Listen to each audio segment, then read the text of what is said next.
जय हिंद, जय Maharashtra. शौर्यगाथा career मी दीक्षा तुम्हाला सर्वांचं हार्दिक स्वागत करते. आज आपण मस्तपैकी एक IMP क्वेश्चन बघू. एक म्हणजे पाच आहेत, त्याचे 7-8 किंवा 10 कसे बनवायचे आपण प्रत्येक व्हिडिओमध्ये बघतो, तर ते बनवू.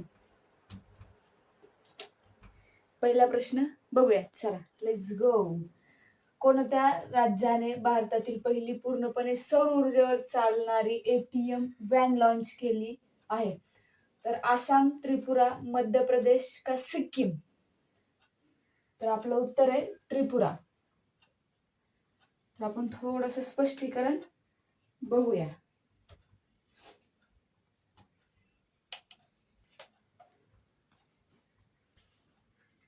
सौर ऊर्जेवर चालणारी व्हॅन जी की त्रिपुरामध्ये आहे, तर त्याचं वैशिष्ट्य आणि त्याचं थोडंसं स्पष्टीकरण आपण बघूया.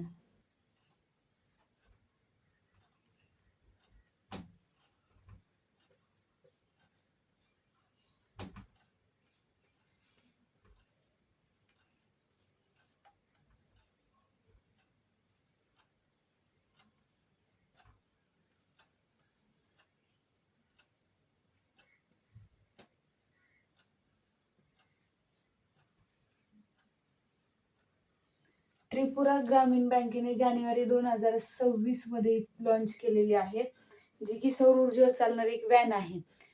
प्लेट वगैरे आहेत त्याच्यावरती लावलेल्या, तर ती ग्रामीण भागामध्ये जाऊन बँकेचं कार्य करते. ग्रामीण भागात आणि दुर्गम भागात विनाखंड अशा पद्धतीने सेवा देणे हे त्यांचं त्रिपुरा ग्रामीण बँकेचे उद्दिष्ट आहे, जे 2026 मध्ये जानेवारी महिन्यात त्यांनी स्पष्ट केलं की ती जी व्हॅन आहे ग्रामीण भागात जाऊन कार्य करणार विनाखंड, म्हणजे कसलीही पैशाची खंडणीची अपेक्षा न ठेवता तर ते कार्य करते. सौर ऊर्जेवरती आहे, ती एक व्हॅन आहे व्हाईट कलरची आणि त्याच्यावरती सौर ऊर्जेचे प्लेट लावलेले आहेत आणि ती प्रत्येक ठिकाणी ग्रामीण भागात जिथे जाऊ नाही शकत अशा ठिकाणी पण ती बँक तिथे जाऊन कार्य करते. तर दुसरा प्रश्न बघू आपण, हा पण महत्वाचा आहे. आणि ग्रामीण बँक जी आहे त्रिपुराची ज्यांनी व्हॅन लॉन्च केली, तो पेपरला 100% येणार म्हणजे येणार, हा एक लक्षात ठेवा. माळवा पठाराचा बराचसा मोठा भाग कोणत्या राज्यात आहे बाबू? चला, महाराष्ट्र, गोवा, मध्य प्रदेश की हिमाचल प्रदेश?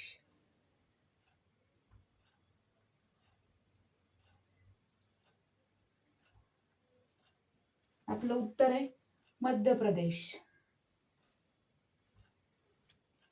त्याचा मोठा आणि बराचसा भाग जो मध्य प्रदेश मध्ये येतो, तर तो थोडासा आपण बघूया स्पष्टीकरण.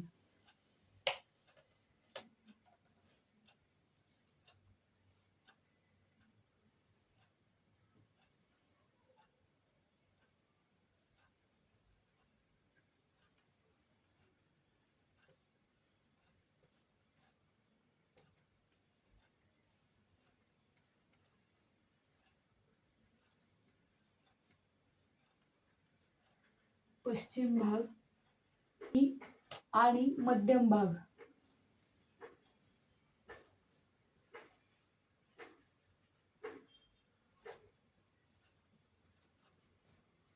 नंतर राजस्थान,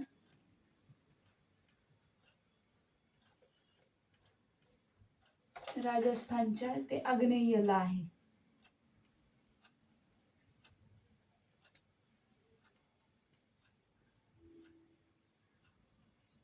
हा काही माळवाचा जो बराचसा पठार किंवा माळवाचा जे काही पठार आहे तो ज्वालामुखीपासून तयार झालेला आहे. ज्वालामुखीचा जो लावा रस आहे, ज्वालामुखीचा जो मोठा लावा रस रेड कलरचा जो येतो, तर त्याच्यापासून ते पठाराची निर्मिती झाली, जो की पश्चिम आणि मध्य भागात पण आहे मध्य प्रदेश आणि राजस्थानच्या आग्नेयला किंवा आग्नेय दिशेच्या साईडला, पण त्याचा बराचसा जास्त जो मोठा भाग आहे तो फक्त मध्य प्रदेशमध्येच येतो. आणखीन आपला तिसरा प्रश्न बघू. अभ्यास करताय ना तर मजेशीर एकदम हसत खेळत अभ्यास करायचा. थोडस कॉमेडी बिमेडी झाली पाहिजे, ब्रेक वगैरे घेत जा, नाहीतर अभ्यास करून मग काही फायद्याचं नाहीये.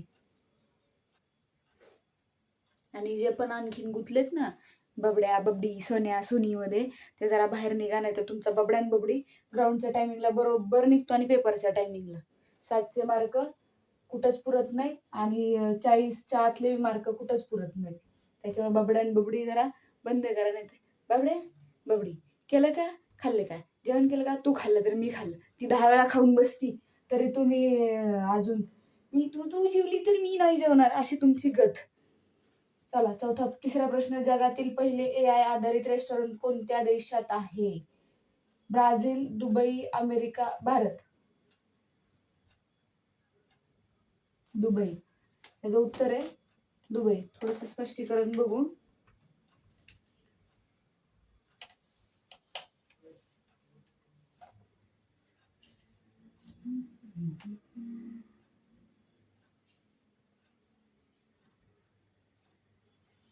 पहिले रेस्टॉरंट AIचं दुबईत आहे, तर ते आपण बघू.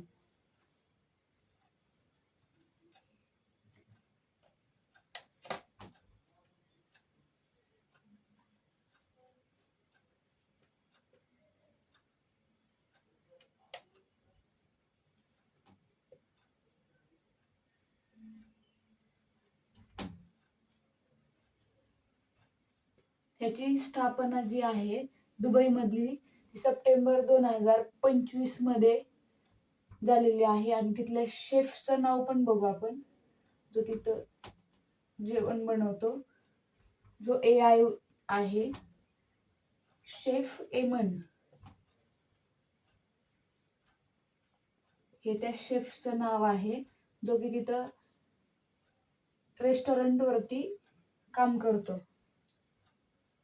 हे उहू मध्ये रेस्टॉरंट आहे, हे उहू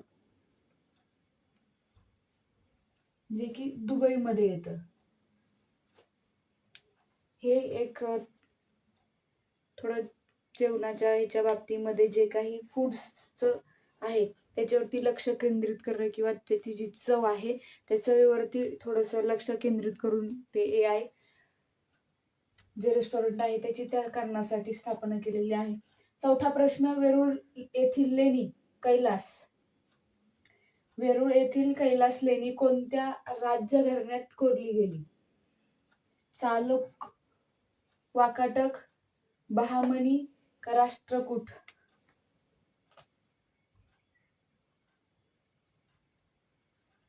आपलं उत्तर आहे राष्ट्रकूट. जसं स्पष्टीकरण बघूया.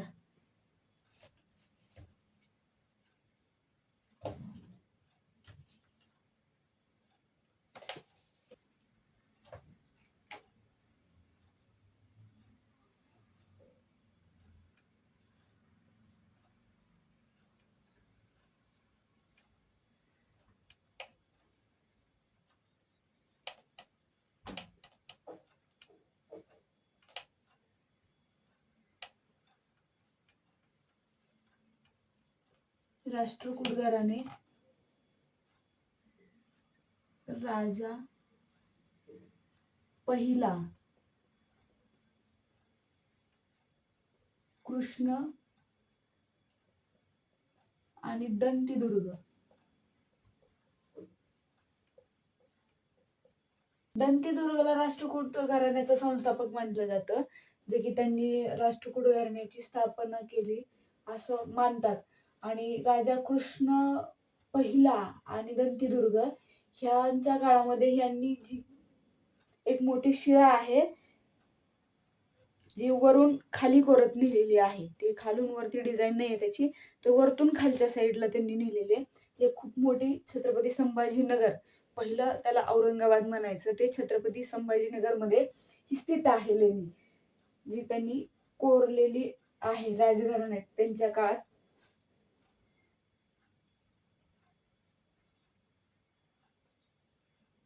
इसवी सन 757 त्यावेळेस ते कार्य करत होते. पहिला कृष्ण आणि दंतीदुर्ग ह्या 757च्या सुमारास इसवी सन त्यावेळेस कोरली गेली असं म्हणणं आहे. पाचवा प्रश्न, देशाचा संपूर्ण कारभार कोणाच्या नावावर चालतो? राष्ट्रपती. आपलं उत्तर आहे राष्ट्रपती.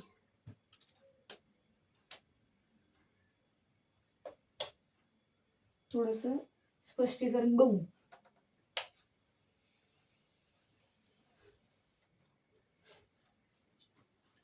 भरती आता साधारणतः 4-5 महिन्यामध्ये येईल.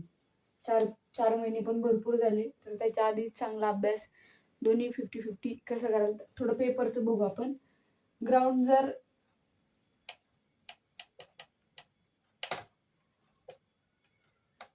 च्या वर असेल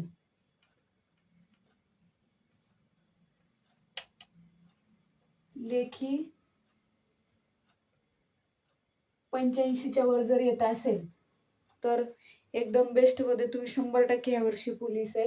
फक्त तिथे गेल्यावरती घाबरू नका, चुका वगैरे करू नका. आणि ग्राउंड वरती जर 40च्या वरती मार्क घ्यायचा प्रयत्न करा. नाहीतर तू बसला तिला गोळा शिकवत, ती गोळा शिकत शिकत झाली पोलीस आणि तू अजून शिक 16शीच. अशी गत व्हायला नको. ती गेली पोलीस होऊन ड्युटीला बी लागली, तू अजून 1600 साठी मार स्प्रिंटा आणि मारते. देशाचा संपूर्ण कारभार हा राष्ट्रपतीद्वारे चालवला जातो किंवा त्यांच्या नावावर चालतो. आणि आणखीन एक तर ते तिन्ही दलाचे सरसेनापती असतात. हे एक कायम लक्षात ठेवा. कधी कधी पेपरला विचारतात तिन्ही दलाचे सेनापती कोण असतात किंवा प्रमुख कोण असतात. तिन्ही दलाचे प्रमुख किंवा सेनापती हा दोन्हीपैकी एक शब्द वापरतात, ज्याच्यामध्ये पण राष्ट्रपती हेच नाव येतं.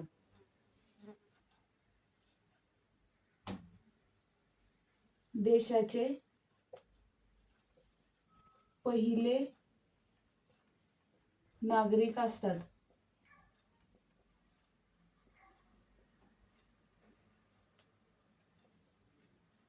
तीनही दलाचे सेनापती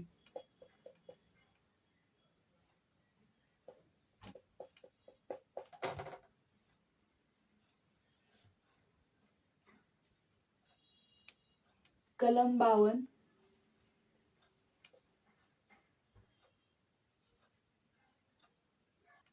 कलम 54 निवडणूक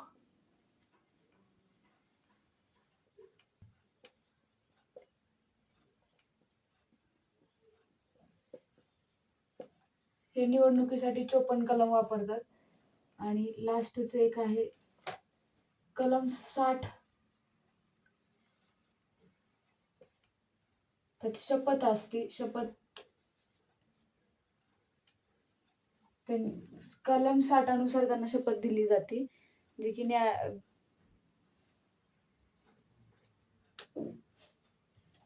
राष्ट्रपती सहसा करून राष्ट्रपती कलम हेच विचारतात पेपरला.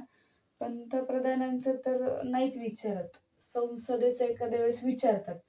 आणि राष्ट्रपती कलम सगळ्यात जास्त राष्ट्रपतीवरती प्रश्न सगळ्यात जास्त विचारले जातात. त्यामुळे जेवढं पण राष्ट्रपतींचे कलम किंवा राष्ट्रपतींवरती जे काही काम किंवा कार्य असतं, त्यांची निवडणूक प्रक्रिया कशाद्वारे केली जाते किंवा कुठल्या कलमाद्वारे केली जाते हेच त्याच्यामध्ये विचारतात. बाकी जर विचारलं तर हेच विचारतात, देशाचे नागरिक कोण असतात किंवा तिन्ही दलाचे मेन कोण असतात. कलम विचारतात हे 52, 54, 60. आणखीन 1-2 कलम आहेत तेच विचारतात, नाहीतर ह्याच्या व्यतिरिक्त नाहीत विचारत. तर हे माझे IMP प्रश्न होते. 5 होते, पण मी त्याचे 7-8 प्रश्न केले. आता ह्यातच बघा, ह्या 5 प्रश्नामध्येच 1, 2, 3, 4, 5 तर इथंच केले. आधीचे 5 तर ते भरपूर असे प्रश्न मी बनवलेत, तर ते बघा. आणि सबस्क्राईब करा, शेअर करा, कमेंट करा, म्हणजे जेणेकरून पुढचा व्हिडिओ मी कुठल्या ह्याच्यावरती घेऊन येऊ हे कमेंटमध्ये सांगा, कमेंट बॉक्समध्ये सांगा, म्हणजे मी नेक्स्ट व्हिडिओ त्याच्यावरती घेऊन येईन. आणि दुसरी गोष्ट, पेपर चांगला जर असेल तरच तुमचं काम होतं, नाही तर ग्राउंड 50 पैकी 50 असून काही फायदा होत नाही. कारण पेपरचं जर काहीच येत नाही तर 40-50 मार्क घेऊन किंवा 60 मार्क घेऊन पण काही फायदाच नाही. 80च्या पुढेच पाहिजे तरच, किंवा 80 पर्यंत तरी. मग इकडं ग्राउंड 50च्या आसपास जरी असेल, 47-49, आणि इकडं पेपर जर असेल 79 किंवा 80 तरी चालतं. पण जर GK-GSचा अभ्यास करायचा असेल तर माझ्या मते खूप मागचा इतिहास पण बघावा लागतो. इसवी सन राष्ट्रकूट घराण्याच्या अगोदरचे वगैरे काही जे आहे ते सगळं काही बघावं लागतं, नाहीतर पेपरला प्रश्न आलेले समजत नाहीत की GK-GSचे प्रश्न कसे आहेत ते. तर हेच आहेत. बाकी माझे प्रश्न संपले. जय हिंद, जय महाराष्ट्र.